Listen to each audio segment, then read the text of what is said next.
y obviamente abre su Biblia porque la ha traído, ¿no? ¿Qué les parece si hacemos esa práctica? ¿Ah? ¿Está bien o ya se cansaron de hacer esto? No se cansen de esto. A ver sus Biblias, por favor, sus Biblias arriba. Aquí no vale teléfono, no vale eso. A ver por acá.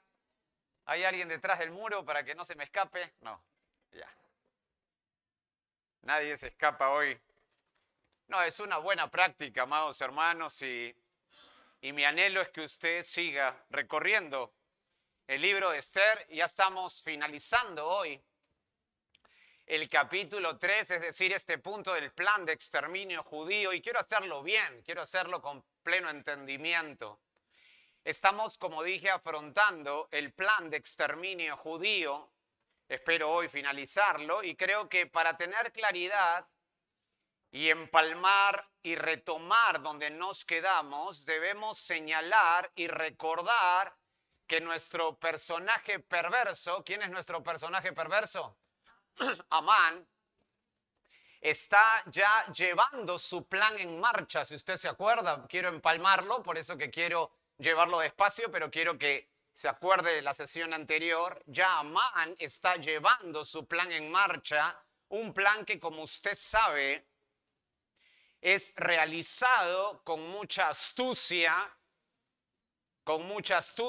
ponzoña y gran expectación por ser el paladín de los amalecitas.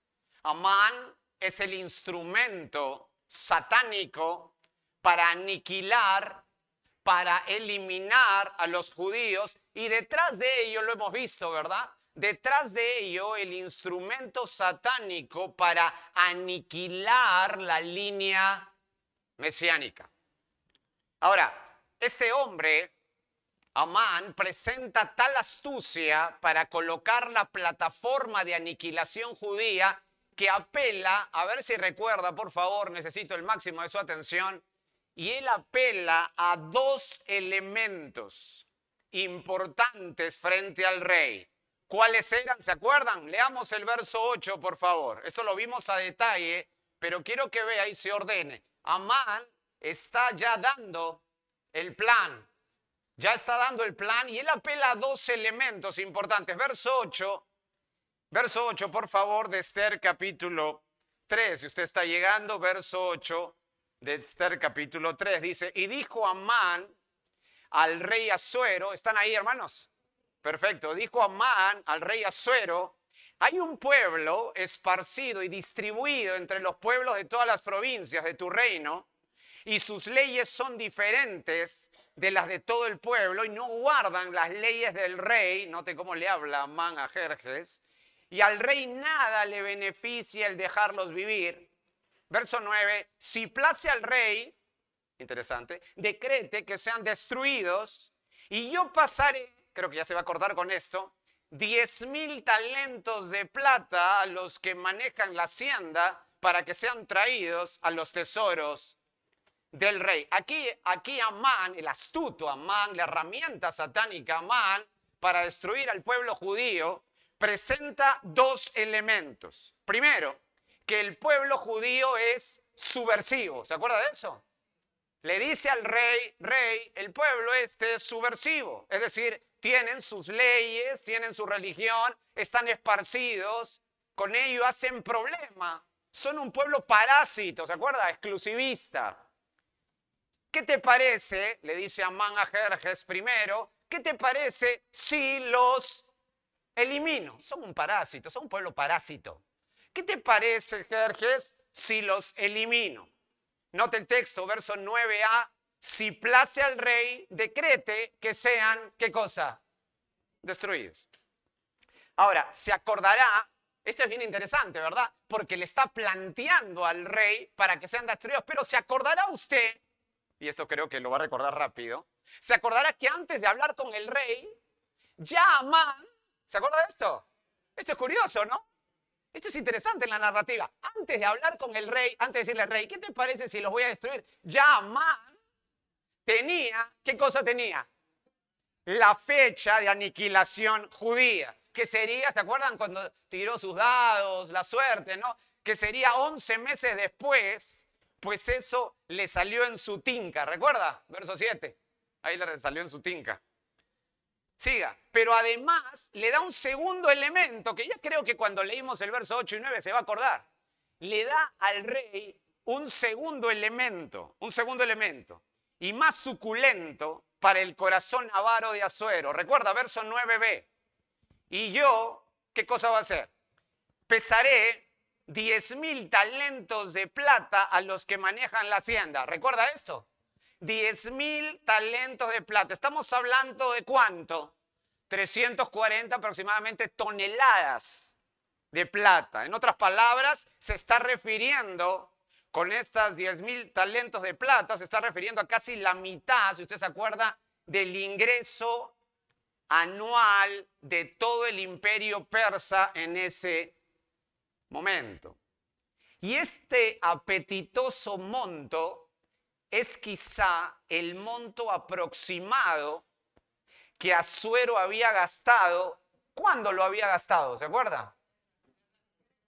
Muy bien, excelente, me gusta cuando entra la historia, claro, me encanta la historia.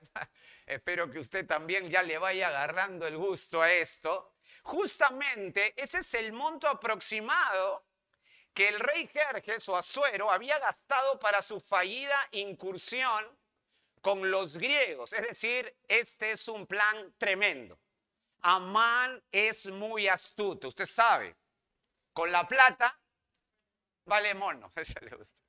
¿Ok?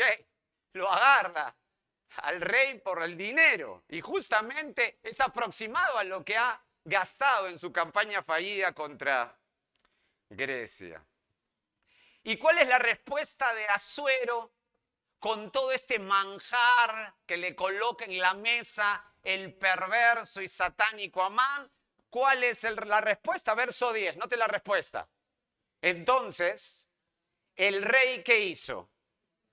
El rey quitó el anillo de su mano, muy significativo, ya lo hemos explicado, y lo dio a Amán, hijo de Amedata, Agageo, enemigo de los judíos. Deténgase ahí. Asuero dice, dedo arriba, ¿verdad? Dedo arriba, así le hace. Le manda un emoticón así. Dedo arriba. Recontraprobado, le dice Jerjes a Amán. Te doy mi anillo, o sea, a partir de ahora, ¿qué significa que le da el anillo? ¿Se acuerda de eso? A partir de ahora, ¿qué pasa? Muy bien. Al decir Amán, es como que Jerjes decía, ¿ok? Dice algo Amán con el anillo, es como Asuero lo hubiera dicho. ¡Wow! Parece la suerte echada para los judíos aquí, es decir, esto sería la máxima, ya esto parece que la suerte está echada. Inclusive, el autor original del libro de Esther remarca al final del verso 10 que Amán es hijo de Amedata, da el nombre completo a Agageo, y note lo que dice, enemigo de los judíos. Este es el instrumento, dice el autor original, este es el instrumento de maldad.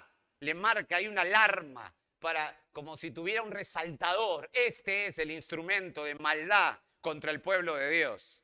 Como ya sabe, si seguimos avanzando, y usted está conmigo, ¿están bien hasta aquí? ¿Están bien hasta aquí? Su mente estamos haciendo un repaso rápido.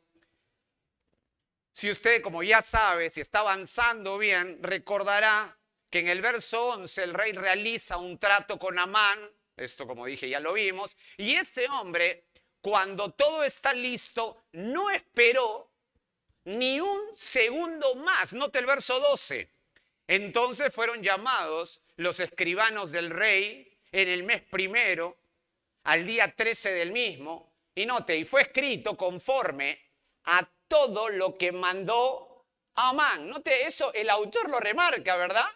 ¿Por qué? ¿Por qué mandó Amán? ¿Por qué no dice Asuero? Porque Amán, ¿qué cosa tenía? El anillo. O sea, si lo hablaba Amán, ¿quién lo hablaba? Asuero. Dice, y todo lo que mandó Amán a los sátrapas del rey, ¿se acuerdan que los sátrapas eran los virreyes tenían 20 satrapías, eso lo explicamos, a los capitanes que estaban sobre cada provincia, ¿se acuerdan que hablamos de los gobernadores de las 127 provincias del imperio? Y a los príncipes de cada pueblo, estos son los militares o los guerreros, también asimilados al imperio, a cada provincia según su escritura, a cada pueblo según su lengua, el nombre del rey Asuero fue escrito y sellado con el anillo del rey. Verso 13, y fueron enviadas cartas por medio de correos ¿a quiénes? A todas las provincias del rey. Esto es explícito, lo que quiere el autor es que usted se dé cuenta que esto es aniquilación masiva.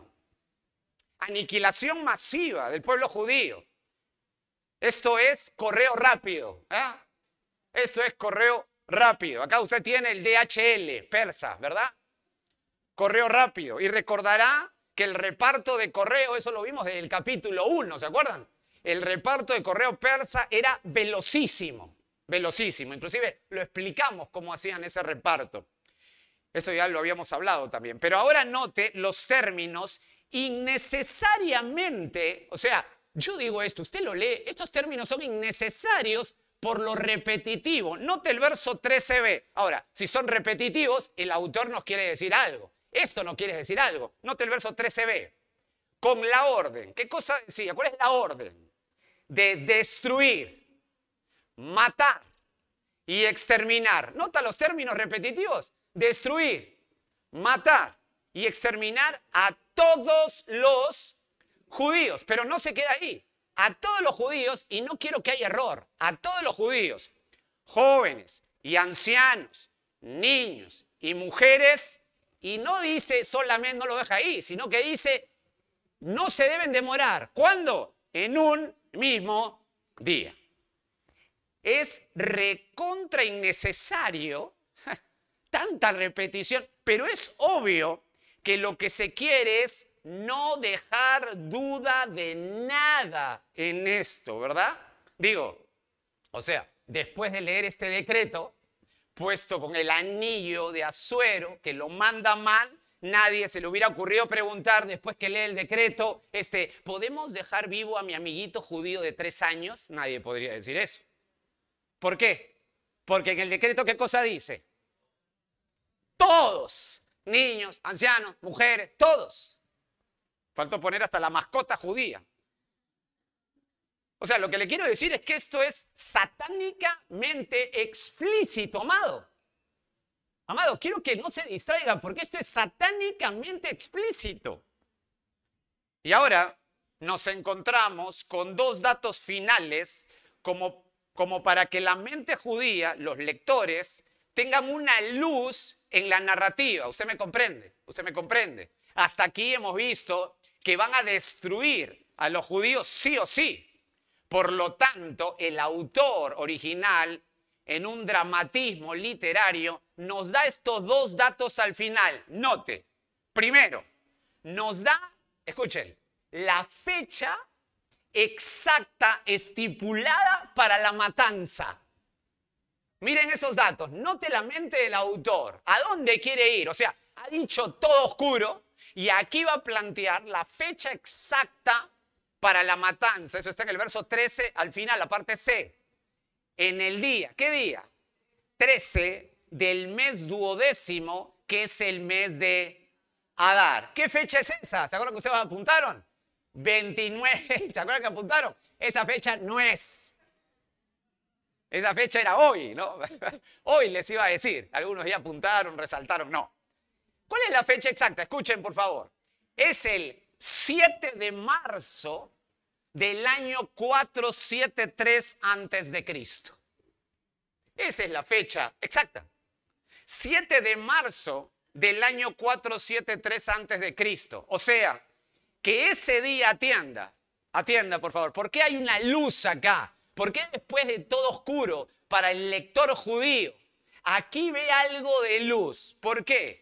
Porque ese día, atienda, que van a destruir a los judíos, sería el mismo día, ¿se acuerda? De la celebración, el recordatorio gozoso de Israel ya que fue liberado de las garras atroces de los egipcios por la poderosa mano del Dios de pactos, del autosuficiente Dios. ¿Amén hasta ahí?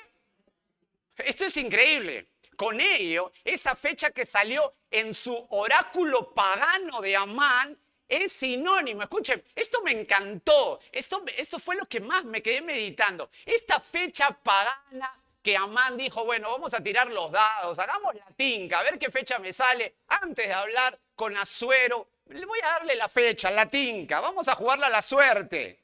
Este oráculo pagano de Amán es sinónimo, escuchen, de burla soberana. ¿Escuchó? Es un sinónimo de burla soberana. Quiero que entienda esto, que es magnífico. Es hacer entender. ¿Qué cosa nos está haciendo entender el autor? Es hacer entender desde ya a los lectores judíos y por extensión a los lectores de toda la época del libro de Esther, que si bien es cierto hay un plan explícito de genocidio de Amán, paralelamente, esto es formidable, hay un plan más alto y soberano que ya está en marcha. Ese es el plan de Dios. O sea, cuando un judío lee eso, después de tanta oscuridad dice, pero ¿cómo la fecha? Pero en esa fecha, dentro de 11 meses ahí que están escribiendo, iban a celebrar la liberación. ¿Qué es lo que me está queriendo decir? Que cuando Amán tira los dados, esos dados estaban controlados ¿por quién? Por Dios. Me encanta. Acá hay luz en medio de toda la oscuridad. Este es el Dios que tenemos, amados. Él controla todo. Y saben, entender esto con detenimiento y con toda inteligencia nos hace más responsables de llamarnos cristianos. Porque al saber que tenemos un Dios que controla todo, hasta el respirar de los paganos, las decisiones de todo rey, por absurda que sean, están bajo el dominio del Dios único, soberano. Es como que aquí el autor original, así lo veo yo, quiere recordar a los judíos de alguna manera la vida del gran rey David en lo que pasó. Es como que quiere recordar de alguna manera la vida del rey David. Que palpemos, que apliquemos, que veamos, por ejemplo, el Salmo 59. En el Salmo 59, en su operatividad, David es acechado. En la práctica, en ese Salmo, David está siendo acechado, en ese Salmo 59. ¿Para hacer qué cosa? Lo querían acechar para ser asesinado. Lo querían matar. Y noten lo que dice David en el Salmo 59.1. Dice, miren el paralelo, ¿ah? Líbrame, Salmo 59.1, líbrame de mis enemigos, oh Dios mío. Ponme a salvo de los que se levantan contra mí. Verso 2, líbrame de los que cometen iniquidad y sálvame de hombres sanguinarios. Note el verso 8, mas tú Jehová, escuchen, te reirás de ellos, te burlarás de todas las naciones. A causa del poder del enemigo esperaré en ti, porque Dios es mi defensa. Me encanta ese paralelo. Es como que el autor, mientras yo lo estudiaba, es como que me empuja o empuja al lector judío a recordar, oye, el rey David también tenía acechanza de muerte, y en esos planes de acechanza, en este caso del rey Saúl al rey David, ¿sabes qué? Dios estaba haciendo un plan paralelo, soberano. Lo querían matar, pero Dios se burlaba de esos planes terrenales. Y esto me encanta, esto me lleva a una confianza tremenda. Es decir, lo acechan a David para matar, pero Dios tiene un plan soberano. Esa es la idea de esto. Esa es la idea de esto. Atienda, Amán echa suerte, pero esa suerte está controlada por Dios para que te des cuenta que Él lo maneja. O sea, al final el protagonista, ¿quién es, amados? Dios. No se menciona la palabra Dios en todo el libro de Esther, ¿se acuerda? Pero hasta por los poros lo encontramos, por todos lados. Porque es la realidad, amados. El lector quiere colocar en la plataforma, que es la mano invisible de Dios que sigue controlando absolutamente todo, todo.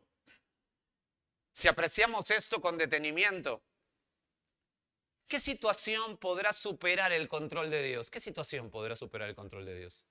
¿Alguna? Quizá tú crees que vives en una situación difícil y que ya superó el control de Dios. ¿Se dan cuenta a dónde quiero llegar? Ninguna. ¿Qué situación podrá superar el control de Dios en nuestra vida? Ninguna, ninguna, ninguna. Con esto nuestra confianza se acrecienta, aumenta. Nuestro Señor tiene nuestra vida en su mano. Amados, Dios es bueno en gran manera para con los suyos. Dios es bueno. No debemos olvidar eso en toda circunstancia. No debemos tirar la toalla en nuestro dolor y angustia como si Dios no estuviera ahí con su plan soberano paralelo por encima de cualquier circunstancia que pasamos, amados. Dios es bueno. Esto nos lleva a una mayor responsabilidad. Por lo menos mientras yo lo estudiaba decía, Dios mío, esto me lleva a una responsabilidad mayor. Porque cuando estemos en los momentos de peor circunstancia, cuando nos digan las noticias más terroríficas que usted puede escuchar, escuche, Dios tiene todo controlado.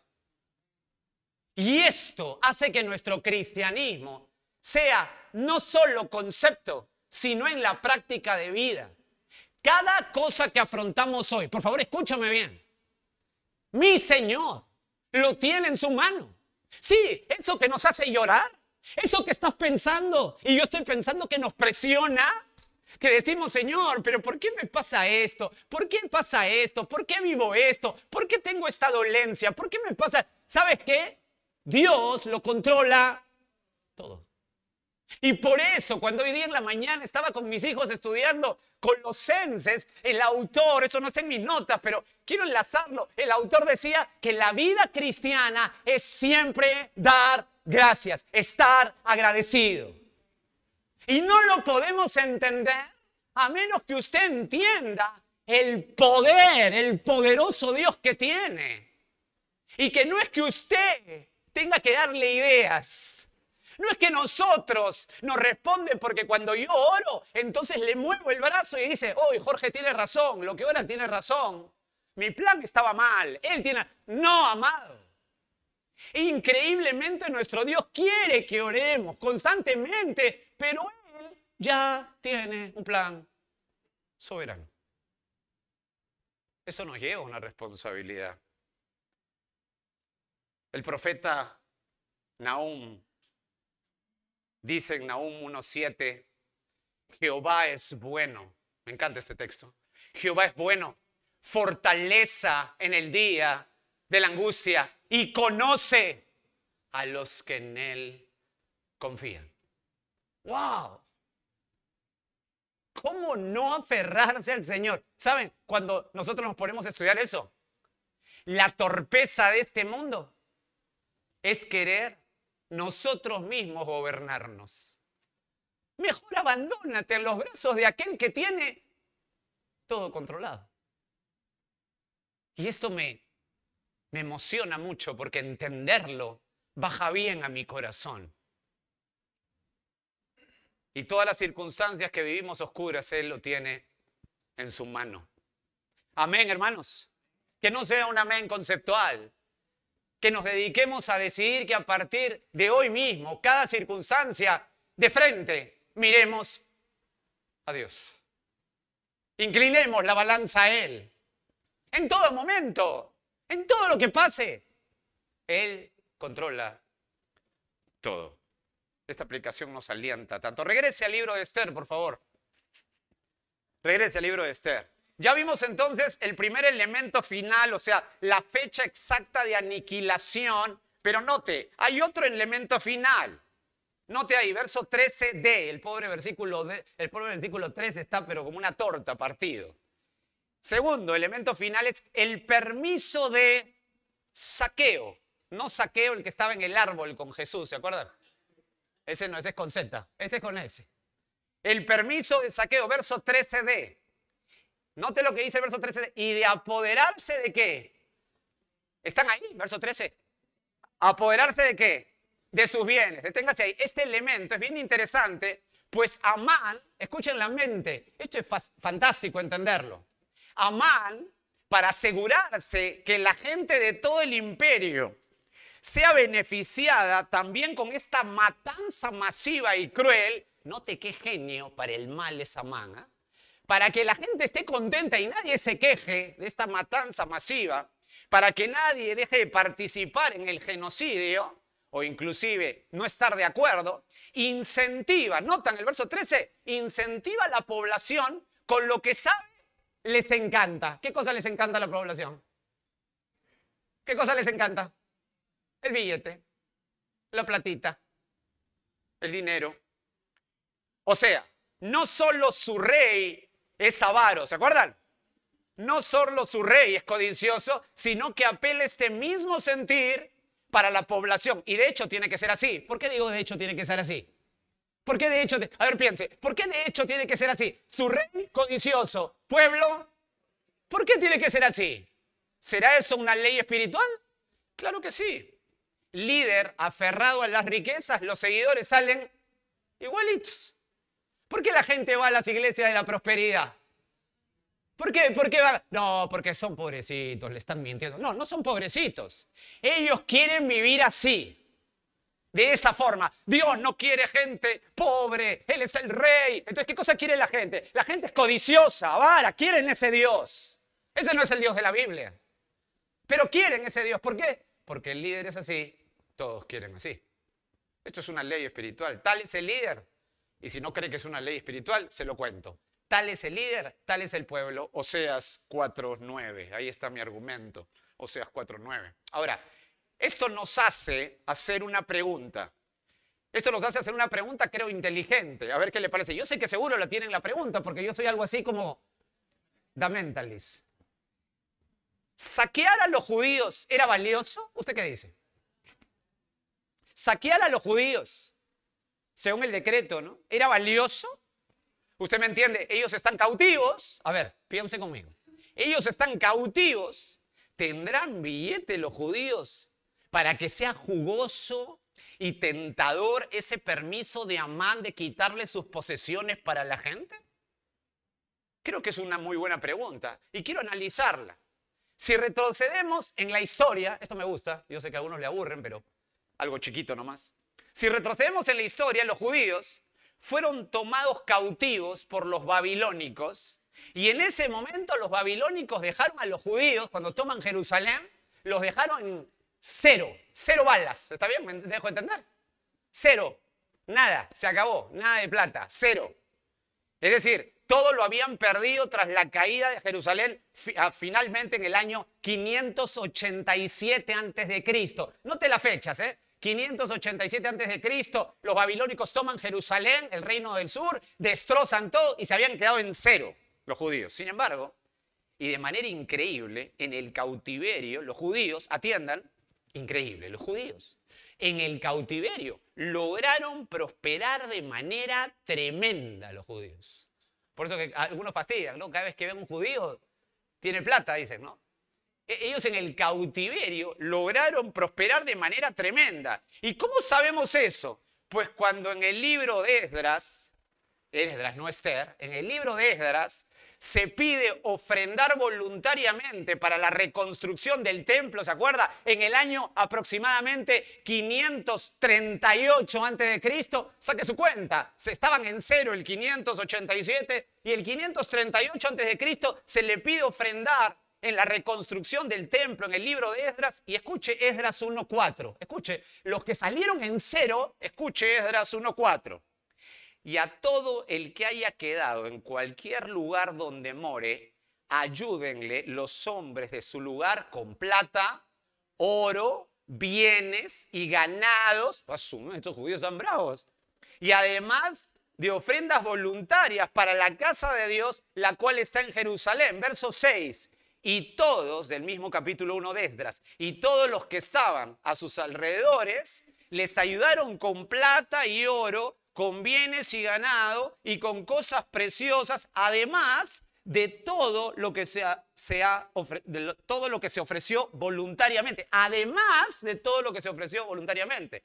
Ahora note el capítulo 2 de Esdras, verso 68, 2:68, dice, y algunos de los jefes de las casas paternas, cuando vinieron a la casa de Jehová que estaba en Jerusalén, hicieron, note, siguen, ofrendas voluntarias para la casa de Dios, para reedificarla en su sitio, según sus fuerzas dieron al tesorero de la obra 71,000 dracmas de oro, 5,000 libras de plata y 100 túnicas sacerdotales. Deténgase ahí. ¡Wow! Esto es un montón de plata. Esta gente, o sea, los judíos, prosperaron en esos años que hemos dicho. Después, en el mismo cautiverio, prosperaron de manera grande. De hecho, eso fue uno de los motivos por el cual, después del decreto para regresar a Jerusalén, ¿se acuerdan lo importante que era eso para la mente judía?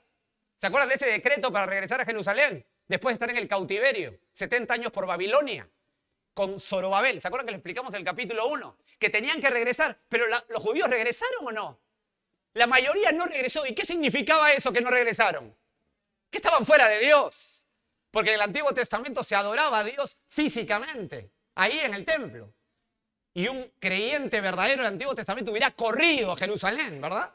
Pero la mayoría no, justamente por este tema.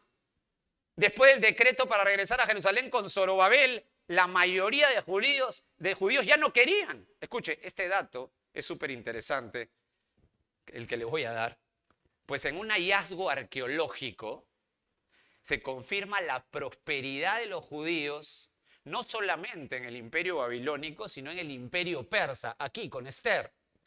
Note, se halló, estos son hallazgos arqueológicos, se halló el archivo, esto me encantó, de una empresa bancaria. ¿Qué le parece?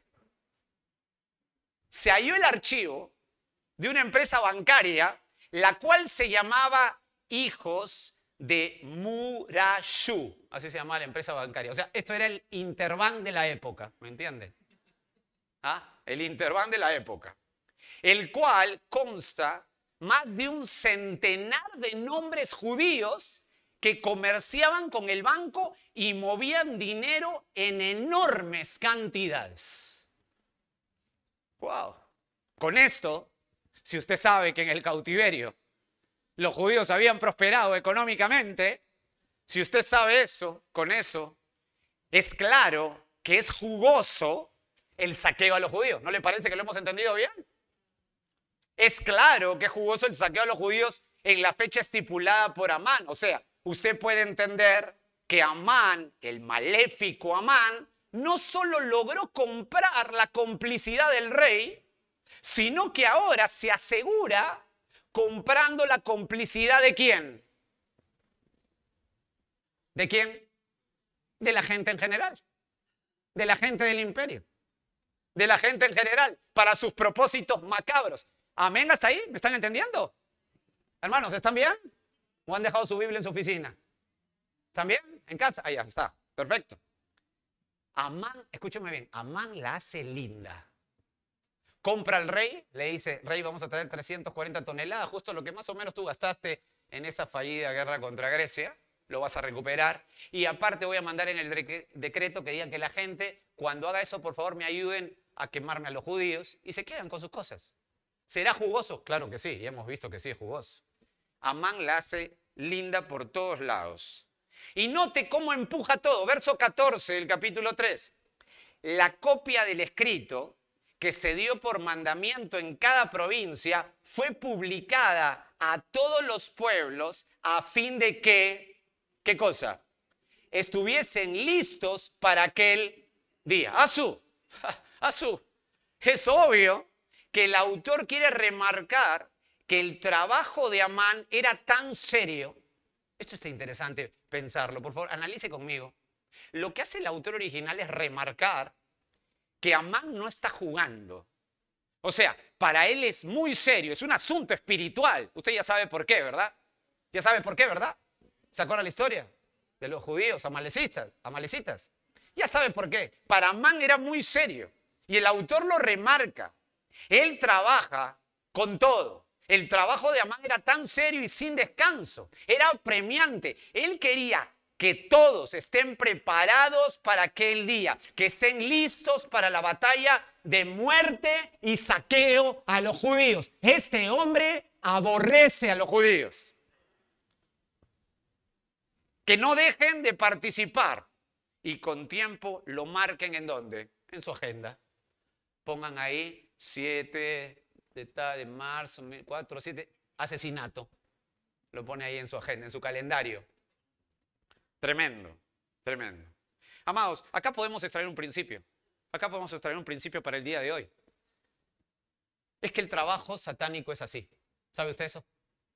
El trabajo satánico es así. Apremiante, se lo toma todo en serio. El trabajo satánico es arduo, es intenso. ¿Se acuerdan de 1 de Pedro 5:8? El apóstol Pedro en 1 de Pedro 5:8 solamente lo apunta, no tiene que ir ahí, pero dice, yo se lo leo, sed sobrios y velad. ¿Por qué? Porque vuestro adversario, el diablo, como león rugiente, anda alrededor buscando a quien qué. Devorar. Esa palabra devorar es comerte así, ¡guau!, de pies a cabeza. Eso significa devorar aquí, en 1 de Pedro 5:8. ¿Y cómo es eso? Dice usted.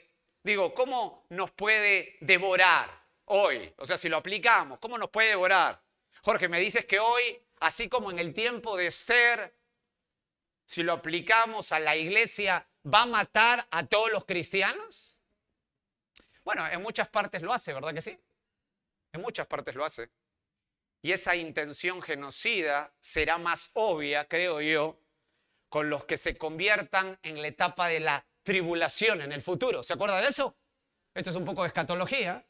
En la etapa de la tribulación, cuando la iglesia ya no esté, ¿van a haber conversiones o no? Múltiples.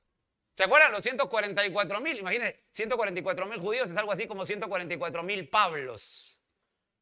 Va a haber conversiones múltiples y ahí será la matanza más obvia a los creyentes, a los que se convierten.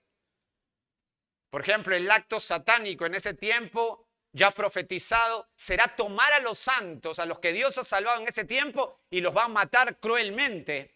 Argumento Apocalipsis capítulo 13, se menciona en el verso 7, en Apocalipsis 13, 7, dice, y se le permitió hacer guerra, me gusta este texto para hacer el paralelo, se le permitió hacer guerra contra los santos y vencerlos, dice Apocalipsis 13, 7. ¿Se le permitió a quién? ¿A quién se le permitió? Al anticristo. O sea, el Amán del futuro, recargado, el anticristo, hará esa obra genocida. Pero hoy no nos vayamos a la tribulación, porque la iglesia no va a estar. ¿Amén? ¿Amén? ¿O usted cree que la iglesia va a estar en la tribulación? No, pues ¿cómo va a estar en la tribulación? Jamás. No va a estar. Pero no nos vayamos tanto, no nos vayamos. Lo que tenemos es que Satanás hoy realiza un trabajo constante, intenso. Satanás es intenso, sus huestes también, intenso. Con sus demonios devorando a la gente. ¿Cómo las devora hoy? Con falsas enseñanzas. Ese es el trabajo eficiente satánico hoy. Destruye con falsas enseñanzas de falsos maestros, los cuales están mostrando una falsa piedad externa, pero en realidad son herramientas eficaces y eficientes satánicas. Pablo lo dijo así, el apóstol Pablo lo dijo para argumentar, 2 de Corintios 11:14, solo anótelo. Pablo dijo así, y no es maravilla porque el mismo Satanás se disfraza como ángel de luz. Con ello, entendiendo esto, que Satanás se la toma en serio, los demonios se la toman en serio, ellos no reposan, como muchos cristianos que están durmiendo, están adormitados en la vida cristiana. Satanás y sus huestes no reposan. Con ello tiene, ¿qué cosa tiene? ¿Cómo devora hoy?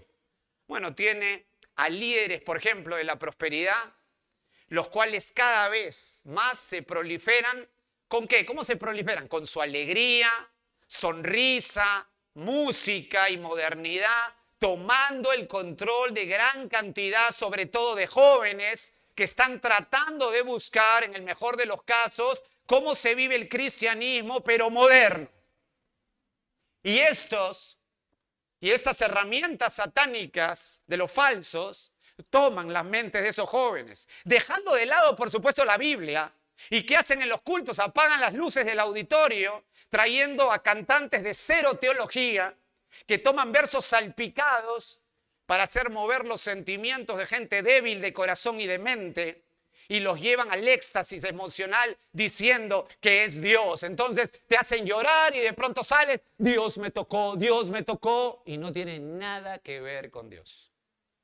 Amados, esta gente, como herramienta satánica, esos líderes eclesiales, están timando a las masas por miles en el nombre de Dios, hoy y ahora, miércoles como hoy, timando a masas.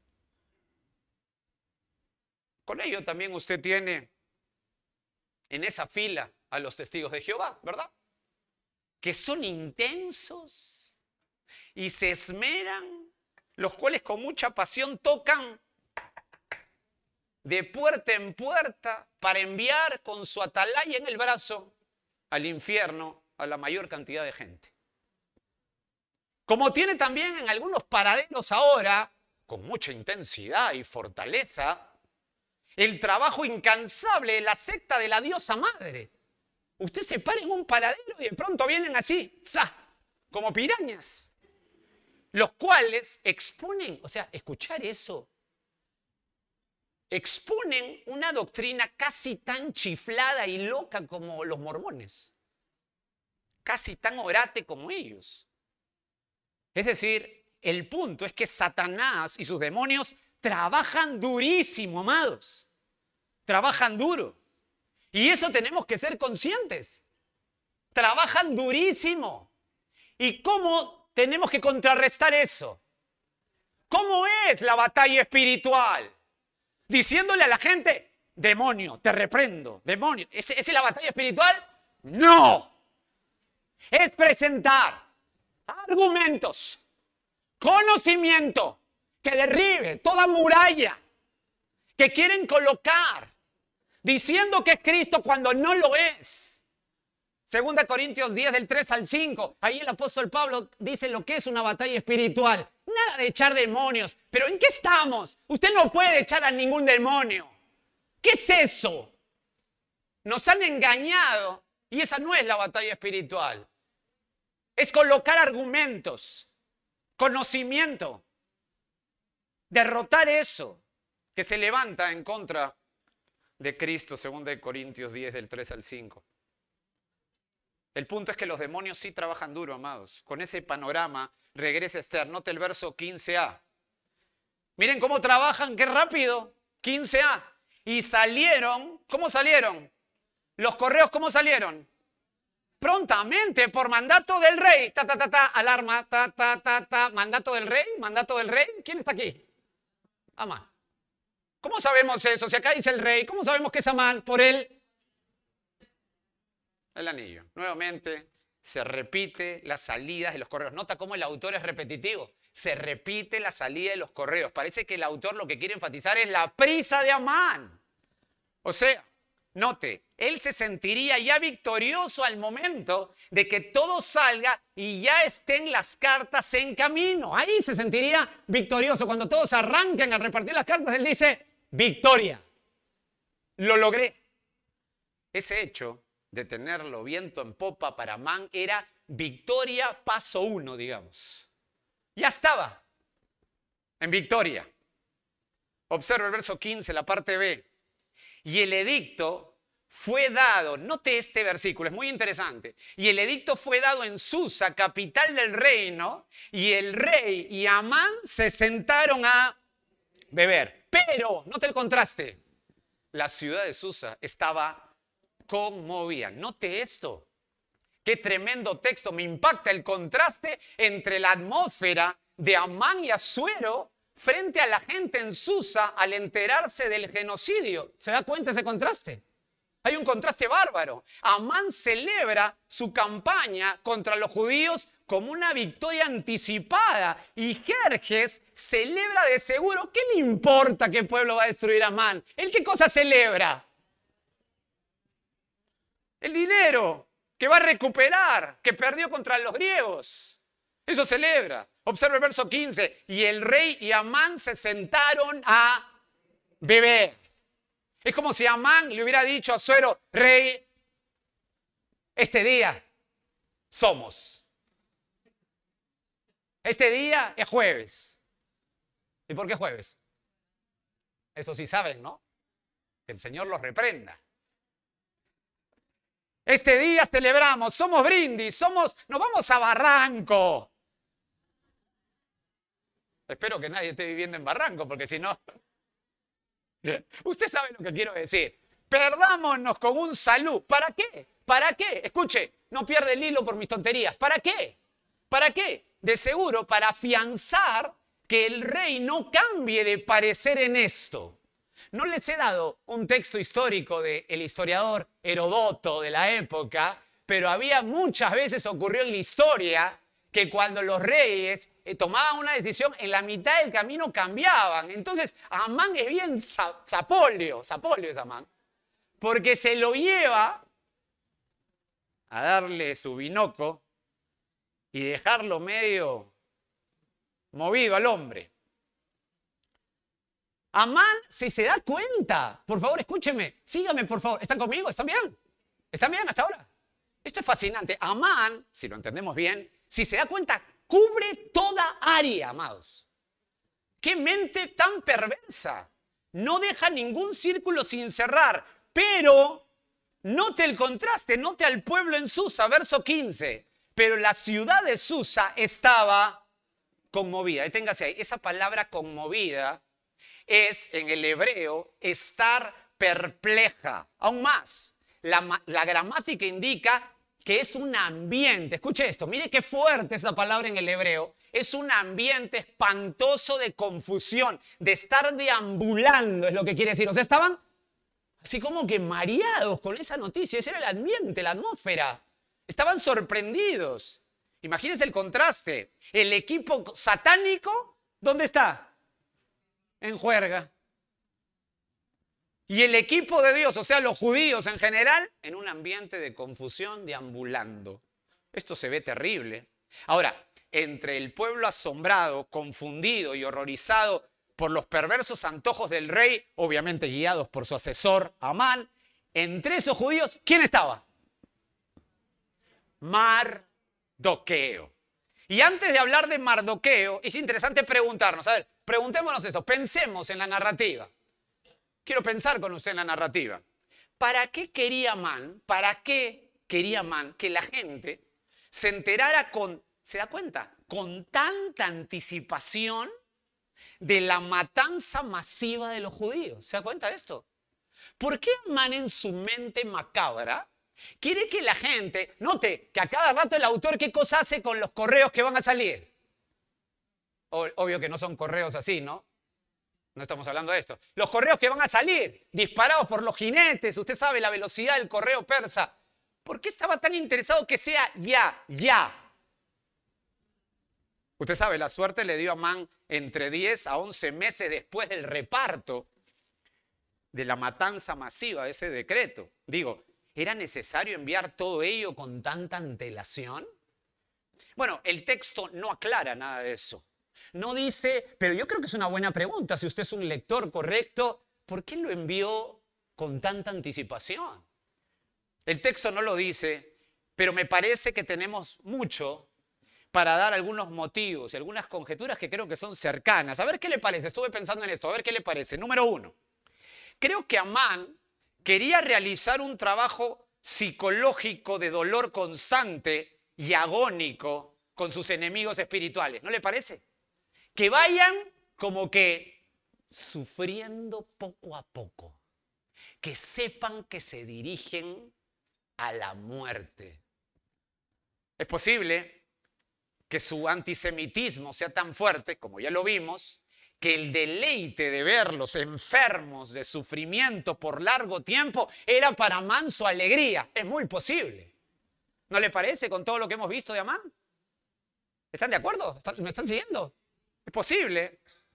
Dicho sea de paso, Dios condena el alegrarse con las tragedias de otras personas. ¿Usted sabe eso? Dios condena el alegrarse con las tragedias de otras personas. Proverbios 17:5, la parte B, solo anote, lo dice: el que se alegra de la calamidad no quedará sin castigo. Proverbios 24:17 dice: cuando cayere tu enemigo, no te regocijes, y cuando tropezare, no se alegre tu corazón, no sea que Jehová lo mire y le desagrade y aparte de sobre él su enojo. Increíble, increíble. ¿Qué tal principio para nosotros? Segundo motivo, que creo yo que podemos decirlo con todo el contexto vivo que tenemos aquí de Esther. Es probable también que haga eso Amán con esta largura de meses anticipadas para que los correos salgan rápido y con tanta anticipación. Es probable, en segundo lugar, también que Amán buscara que los judíos no solo sufran por largo tiempo, sino que tengan a bien tratar de ocultarse. ¿Por qué esto beneficiaría a Amán que se traten de ocultar? Porque le facilitaría a Amán desde ya, ¿qué cosa? Si se ocultan, ¿qué pasa? Confisca, va confiscando, ¿qué cosa? Sus bienes, va confiscando sus bienes e ir imponiendo contento a su rey, Asuero, pasar el dinero a las arcas imperiales. Es muy probable también. Pero hay una tercera razón. Es posible que la sed de venganza y la necesidad de sentirse héroe tenga este acto de anticipada victoria para Amán como el punto central de venganza de sus antecesores. Usted sabe ya la historia, no le voy a ir a la historia, pero usted sabe eso. Es como decir: yo soy el héroe aquí. Quiero que todos sepan, ya, salgan los correos, ya. Rey, ¿está ok? Sí, ven, vamos a tomar algo, olvídate, ya salieron, ya. Gané. Yo soy el paladín. Yo soy el amalecita. Yo, Amán, lo logré. Lo logré. El punto es que a estas alturas la ciudad estaba desencajada. Había una atmósfera de horror. Y en esa atmósfera aparece, como dijimos, ¿quién? Mardoqueo. Entonces, si seguimos el orden establecido del plan de exterminio judío, ya vimos, este es el orden, pero creo que es el orden que le tengo que recordar porque lo vimos hace 3 sesiones. El orden es el siguiente, del exterminio judío. Aquí va la base, ¿se acuerdan que vimos? La base, ahí presentamos 2 elementos también. Después al perverso, ¿quién es el perverso? Amán. Y ahora déjame llevarte al lamento, Hemos visto la base. En el punto del plan de exterminio judío hemos visto la base, hemos visto al perverso, que es Amán, y ahora déjame llevarte al lamento. Capítulo 4. Entramos al capítulo 4. ¿Están felices? ¿Están felices o no? Qué felicidad se noten ustedes. Capítulo 4, verso 1. Luego que supo Mardoqueo todo lo que se había hecho, rasgó sus vestidos, se vistió de cilicio y de ceniza, y se fue por la ciudad clamando con grande y amargo clamor. Deténgase ahí. Ahora, quiero que note algo. Todos se habían enterado de la terrible decisión unilateral del rey, como sabe, manipulada ¿por quién? Por Amán. Pero Mardoqueo no solo se enteró del decreto, quiero que lo noten en el texto, porque a veces se nos pasa. No solo se enteró del decreto, sino que Mardoqueo, observa otra vez el verso 1, la parte A. Luego que supo Mardoqueo todo lo que se había hecho. No solo se enteró cuando se dio el decreto, sino que Mardoqueo sabía el detalle. O sea, amados míos, las puertas de palacio tenían oídos.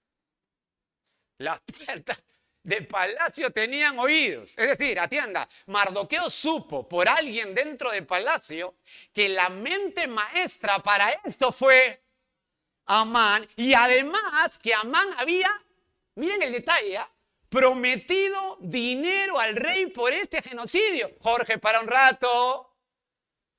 ¿Cómo vas a decir eso? ¿Y cómo sabes tú? Bueno, no es complicado, note el verso 7. Y Mardoqueo le declaró todo lo que había acontecido y le dio noticia ¿de qué? De la plata que Amán había dicho que pesaría por los tesoros del rey a cambio de la destrucción de los judíos. ¿Fue difícil averiguar eso? No, estaba en el contexto inmediato. Al toque nomás. No fue complicado. O sea, en el versículo 1, Amán supo todo. Alguien le dijo en palacio exactamente todo el plan. Wow, esta es una noticia de impacto para Mardoqueo. El pueblo de Dios en peligro de extinción. El dolor, el lamento terrible. Van a aniquilar, piensa Amán, al pueblo de Dios. Esto es durísimo para Mardoqueo. Piense conmigo, ¿por qué es más duro para Mardoqueo? Van a eliminar al pueblo judío dentro de 11 meses. Los van a aniquilar. ¿Por qué es más duro para Mardoqueo? ¿Saben por qué? Porque él lo provocó, ¿ok? ¿Se acuerdan? Él lo provocó. Él lo provocó ¿por qué? ¿Qué cosa no quiso hacer? Arrodillarse. Muy bien. Arrodillarse ante Amán. Él estaría diciendo, mejor me hubiera arrodillado ante este pagano sucio. Me hubiera arrodillado. ¿Qué sonso soy? Quizá no fue lo óptimo accionarme así. Quizá Dios no aprueba lo que hago. ¿Se imaginan la mente de Mardoqueo en ese momento? ¿Se imaginan la mente de Mardoqueo? Esto va a ser por mí. Yo lo provoqué. Esto es tan duro. Por ello ahora observe cómo se lamenta. Y es lógico que se llame el lamento, porque al saber que él lo provocó, cuando se entera eso y sabe todo, no te lamento. Hace 3 acciones. Primero, ¿qué hace primero? Verso 1. Rasgó sus vestiduras o sus vestidos. Deténgase ahí. Esto culturalmente era normal para la mente judía en tiempos de calamidad, catástrofe, dolor, muerte. Por ejemplo, cuando Esdras vio la infidelidad terrible y catastrófica del pueblo de Israel al desobedecer a su Dios, ¿cómo lo desobedecían? El pueblo de Israel se estaba casando, los varones, con mujeres paganas. Y note lo que dice Esdras 9:3, solamente anótelo. Esdras 9:3. Cuando oí esto, dice Esdras, rasgué mis vestidos y mi manto y arranqué pelo de mi cabeza y de mi barba y me senté angustiado en extremo. Tremendo. O sea, se enteró que los judíos estaban tomando mujeres paganas. ¿Y por qué se rasgan las vestiduras? ¿No le caían bien las mujeres que no sean judías? No, es que Dios había dicho, no tomes mujeres paganas. Dicho sea de paso, ese principio corre hasta el día de hoy. Y es increíble que hay padres cristianos que sus hijos no se casan con mujeres inconversas y no se rasgan las vestiduras. Claro, no haga eso, pero digo, lo que quiero decir es que debe haber un dolor. No decir, no, pero es buena gente. No, es una tragedia. Es una tragedia. Y viceversa también, es una tragedia. Continúo. Y usted dice, ok, qué bíblico es Mardoqueo por rasgarse, porque ese culturalmente. No. Déjeme decirle algo más. Esto también culturalmente estaba en los persas. ¿Así? ¿Cómo sé eso? ¿Por qué sé eso? Por la historia. Herodoto, usted dice otra vez Herodoto, ya me cae pésimo, cuáquer. Dice Herodoto que cuando recibieron los persas la noticia, ¿se acuerdan que comentamos de la batalla de Salamina, donde Grecia vapuleó, aplastó navalmente a Jerjes y a su ejército el año 480 a.C., eso ya lo vimos? Se dice que los ciudadanos, cuenta Herodoto, los ciudadanos persas rasgaron sus vestiduras en señal de dolor. Fin de la cita. O sea, no era solamente judío, también era culturalmente los persas. Esto para ellos era normal, había dolor. Regresa al texto de Esther. No solo Mardoqueo rasgó sus vestiduras, sino que en segundo lugar, ¿qué cosa hizo? Note el verso 1. Se vistió de cilicio y de ceniza. Quiero que note esta unión. En el hebreo exactamente es saco, no dice vestido, dice saco, un saco de cilicio y de ceniza. Quiero que note que esta unión, saco o vestido, dice ahí, de cilicio y ceniza, esa unión se llama una brevilocuencia. Una brevilocuencia es una descripción de muchas cosas con solo pocas palabras. Eso significa brevilocuencia. Es decir, Mardoqueo aquí se echó, o sea, no cuentan solamente un saco, se puso un saco o vestido de cilicio y se echó ceniza. Pero esa brevilocuencia es que Mardoqueo aquí se echó sobre él ceniza en su cabeza y además se quitó su ropa y se puso un saco. ¿qué cosa es un saco o vestido de silicio? Es un saco áspero, una prenda áspera, quizá de piel de camello o piel de cabra, súper incómoda. Pero era la forma cultural de exteriorizar lo que sucede en el interior. Y como tercera acción, ¿qué cosa hizo? Nota el verso 1. Y se fue por la ciudad clamando con grande y amargo clamor. Es decir, Mardoqueo sale por las calles. Imagínense a Mardoqueo, que era uno de los jueces, ¿se acuerdan? Sale a las calles para declarar su angustia. Esto lo hace no solo por un dolor profundo, sino también como una especie de reclamo por la injusticia, incoherencia o incoherente decisión de Asuero, que en realidad no fue Asuero. ¿Quién fue? Amán. Justamente cuando traduce este texto es bien interesante, porque ese texto, verso 1, cuando lo traduce la Septuaginta, usted sabe, la versión del Antiguo Testamento en el griego, en el verso 1, colocan en los labios de Amán esta frase. Dice, un pueblo inocente ha sido condenado a muerte. Como si Amán hubiera dicho eso. ¿Por qué? Porque hay un sentido de reclamo también, de incoherencia. ¿Cómo van a hacer eso? ¡Qué injusto es esto! Y en ese caminar en luto anticipado, note dónde llega Mardoqueo, verso 2 del capítulo 4. Y vino hasta delante de la puerta del rey. Note eso. Pues no era lícito, miren la aclaración que hace el autor, no era lícito pasar adentro de la puerta del rey con vestido de silicio. Deténgase ahí, interesante aclaración. Nadie podía entrar a ver al rey vestido así. O sea, ¿cómo así? No solamente andrajoso, sino nadie podía estar vestido así por el dolor. ¿No le parece interesante? O sea, no permitían que el rey, inclusive en el hebreo, escuche, este texto es una imposibilidad en el hebreo. O sea, no se permitía fuertemente que el rey esté asimilado al dolor de extraños. Solamente tenías que entrar si es que lo querías complacer. O sea, él no le gustaba ningún tipo de sufrimiento. Y es aquí que hoy se han sacado las iglesias, pare de sufrir. De acá sacaron.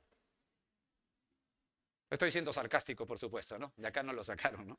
Supongo. El dolor estaba en gran medida en Mardoqueo, pero también lógicamente en cada judío de todas las provincias que poco a poco se iban enterando. Note el verso 3 del capítulo 4, miren cómo se iban enterando. Y en cada provincia y lugar donde el mandamiento del rey y su decreto llegaba, no era del rey, tarán, tarán, ¿de quién era? De Amán. ¿Y por qué dice el rey? ¿Se confundió el autor? No, porque Amán tenía que, ya sabe usted es súper bíblico, excelente, ¿eh? Muy bien. Tenían los judíos gran luto, sigo el texto, verso 3 en la parte B. Tenían los judíos gran luto, ayuno, lloro, lamentación, silicio y ceniza. Era la cama de muchos. Esto es notorio, esto es notorio. Quiero que revise esto. Tanto Mardoqueo y el pueblo muestran su dolor. Ahora, hay algo que me impacta, y si usted lo lee, de seguro cuando yo le dé solamente un poquito de hilo, usted va a empezar a jalar, porque hay algo que impacta aquí, en estos versos 2 y 3. Si usted se da cuenta, el autor fusiona tanto el dolor de Mardoqueo y el dolor del pueblo con actos, con expresiones externas. ¿Se da cuenta? Pero nunca dice, y se pusieron a orar. Nunca dice, clamaron a su Dios. Nunca dice, su corazón clamó por arrepentimiento. No se mete con la parte interna. Solamente enfatiza lo externo. Esto es tan interesante, amados. ¿Por qué hace eso el autor? ¿Quieren saberlo? ¿Quieren saberlo? ¿Por qué hace eso el autor? ¿Quieren saberlo? Perfecto, entonces seguimos. Note, Mardoqueo muestra su dolor con 3 acciones que vimos a detalle. Rasgó sus vestiduras, se cambió por un saco áspero, inclusive se echó ceniza y además caminó por la ciudad. Usted sabe, dolor externo. Ahora, sobre el pueblo dice, verso 3b, tenían los judíos gran luto, ayuno, lloro, lamentación, silicio, ceniza, era la cama de muchos. ¿Cuál es el énfasis? Dolor externo, nada interno. Observe cómo se expresa cuando Nehemías siente un dolor, Nehemías 1:4. Solamente anótalo. Cuando oí estas palabras, dice Nehemías, me senté y lloré e hice duelo Algunos días ayuné y oré delante de mi Dios. ¿Nota la diferencia? Es claro, ¿verdad? Se ve que la aflicción externa ha sido fruto. Mire qué interesante. La aflicción externa, la muestra externa es fruto del dolor. La oración, clamor a su Dios. Es decir, es un sentir espiritual. Lo mismo con Daniel 9:3. Un sentir espiritual. Ahora, acá hay un principio, ¿verdad? ¿Cuál es el principio? Rapidito. ¿Cuál es el principio? El ayuno, o sea, la expresión de dolor, no es un acuerdo externo. ¿Me está siguiendo? Vamos a ponernos de acuerdo para ayunar hoy día. ¿Así es esto? No, no, así no es. Es una expresión, un impulso como resultado de un dolor, de tu angustia interna. Es decir, dejar de comer no es más santo. ¿Entendió? Vamos a hacer el ayuno de Daniel, el ayuno del otro. Y terminas 40 días sin comer, viendo el apocalipsis, mareado en el hospital. Dejar de comer no es más santo, amados. La motivación no es externa. Siempre en la Biblia tiene que venir un impulso interno. Esa es la enseñanza bíblica. Lo haces por un dolor, una angustia. Entonces, con ello en mente, regresando a Esther, y para terminar el punto del plan de exterminio judío, la pregunta es, ¿qué pasa con Mardoqueo y el pueblo? ¿Es que no estaban apuntando al Señor en esto? ¿Por qué hace eso el autor? Respuesta. ¿Lo veremos? ¿Cuándo lo veremos? La próxima semana, sí, ya. Mucho. Ya me recontrapasé. Vamos a orar. Vamos a orar. O mejor, ven, hermano. Ven para que empieces a orar antes que me apedreen acá. Gracias. Perdón.